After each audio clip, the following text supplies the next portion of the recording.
document provides a framework on how to comprehensively manage the cancer burden in the country through systematic implementation of evidence-based interventions in the area of care.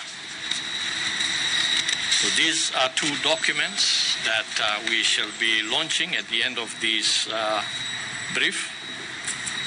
The Ministry of Health has put in place deliberate efforts to improve access to cancer services in line with the Universal Health Coverage Agenda.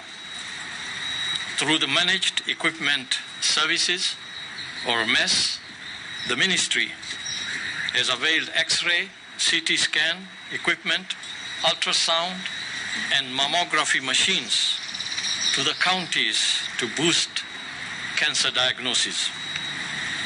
In collaboration with the counties, the Ministry has established 10 county chemotherapy centers, which are all operational and fully functional.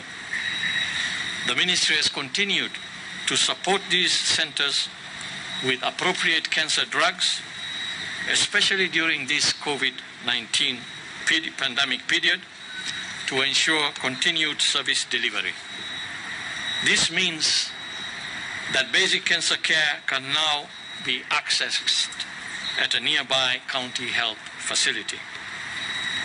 And I want to urge our cancer patients on active treatment, as well as those on follow-up, to embrace and utilize these services. With these cancer treatment and management centers, the number of Kenyans seeking cancer treatment abroad will also be reduced. Additionally, as part of the objective to upgrade cancer care services in the country, the Ministry recently operationalized the Kenyatta University Teaching, Referral and Research Hospital.